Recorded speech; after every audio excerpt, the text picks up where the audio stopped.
दोस्तों, क्या हाल है। आशा करते हैं आप सब लोग ठीक होंगे। आज हम आपको यहाँ पास एवरेज का क्वेश्चन सॉल्व कराने जा रहे हैं, औसत एक अलग नियम से। इस नियम का नाम है पूरे ग्रुप पर आधारित। हमने इसके और भी क्वेश्चन आपको इसके पहले कराए हैं। तो आज आइए एक क्वेश्चन और आपको बताते हैं। जितने ही ज़्यादा क्वेश्चन आप प्रैक्टिस करेंगे उतने ही आसानी से आप और एग्ज़ाम में उतनी जल्दी सॉल्व कर पाएंगे। तो आइए चलते हैं क्वेश्चन की तरफ, देखते हैं हमारा कंसेप्ट क्या है। पूरे ग्रुप पर आधारित कंसेप्ट हमारा कितना सरल है। क्वेश्चन हमारा दिया हुआ है, 10वीं कक्षा के डिवीजन ए में 50 छात्रों द्वारा, फिर से पढ़ते हैं, 10वीं कक्षा के डिवीजन ए में 50 छात्रों द्वारा प्राप्त किए गए अंकों का औसत 61 है। डिवीजन बी के 25 छात्रों के अंकों का औसत 57 है और डिवीजन सी के 50 छात्रों के अंकों का औसत 55 है। 10वीं कक्षा के तीनों डिवीजन के छात्रों के अंकों का औसत क्या हुआ। पूरे का पूछा हुआ है ना, तीनों का पूछा हुआ है, पूरे का मतलब पूछा हुआ है। ये हमें ये कैसे, यहाँ तो हम आपको बता दिए कि ये एवरेज का क्वेश्चन है, तो आपको पता चल गया कि औसत का क्वेश्चन है, तो औसत के नियम से आप सॉल्व कर दिए। लेकिन अगर एग्ज़ाम में तो ये नहीं लिखा होगा कि ये औसत का क्वेश्चन है, कि रेशियो क्वेश्चन है, प्रॉफिट एंड लॉस का है, किसका है, ये एग्ज़ाम में नहीं लिखा होता। तो आप वहाँ कैसे पहचानेंगे कि ये किसका क्वेश्चन है। जब भी क्वेश्चन में प्रति आ जाए, प्रतिशत आ जाए, औसत आ जाए, तो ये तो औसत का होगा ही। औसत आ जाए तब तो आप समझ ही जाएंगे कि औसत के नियम से सॉल्व होगा।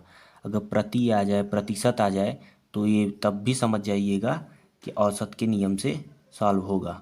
औसत के दो नियम है, पूरे ग्रुप पर आधारित, शेष ग्रुप पर आधारित। पहले हम आपको पूरे ग्रुप पर आधारित के क्वेश्चन सॉल्व कराएंगे, उसके बाद हम शेष ग्रुप पर आधारित के कंसेप्ट और क्वेश्चन बताएंगे।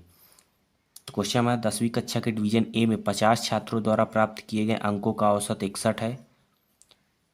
50 छात्रों का औसत दिया हुआ है 61। 25 छात्रों के अंकों का औसत 57 है। 25 का दिया हुआ है 57। सी के 50 छात्रों के अंकों का औसत 55 है। 50 का दिया हुआ है 55। ऊपर देखिए संख्या संख्या का रेशियो दिया हुआ है और ऊपर उसका औसत दिया हुआ है। जब भी इस तरह दिया रहे, ऊपर संख्या संख्या का रेशियो, नीचे औसत, तो हमारा यही कंसेप्ट फॉलो होगा, ये ध्यान रखिएगा। रेशियो जो कटे काट देंगे, तो 25 दूना 50, 25 एकम 25, 25 दूना 50। अब इन तीनों में से किसी एक को मान लेंगे, कि बीच वाला मान लेंगे। बीच में जो लिखा है वो बीच में नहीं, नंबर में जो बीच है, ताकि हमको ऐड और सब्ट्रैक्ट करने में आसानी हो। हम यहाँ पर 57 मान लेते हैं। देखिए बीच में है ना, ये सबसे बड़ा है, सबसे छोटा है, तो बीच में ही आ रहा है। लिखा बीच में भी है और नंबर में भी बीच में ही आ रहा है, काउंटिंग में। तो सब इसको हम मान लेते हैं, 57 को मान लिए। अब बारी बारी करके एक एक को बुलाएंगे। 57 को मान लिए, प्लस लगा देंगे ताकि हमें प्लस या माइनस करने में दिक्कत ना हो। प्लस हम लगा दिए। इसको बुलाएंगे, ये इससे ज़्यादा लेकर आ रहा है, 61 है, इससे बड़ा नंबर है, इससे ज़्यादा लेकर आ रहा है। कितना ज़्यादा है, 4। ऐसे ऐसे दो के लिए, 4 दूनी 8।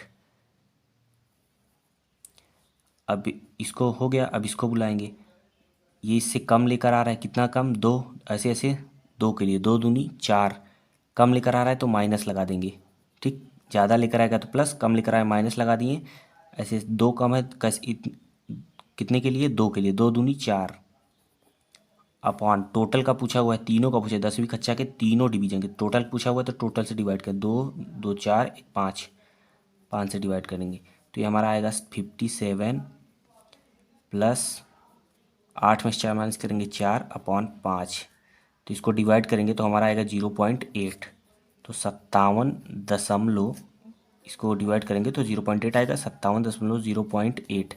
तो क्या आएगा, 57.8। यही हमारा आंसर हो गया, 57.8। देख लीजिए कितना सारा कंसेप्ट है।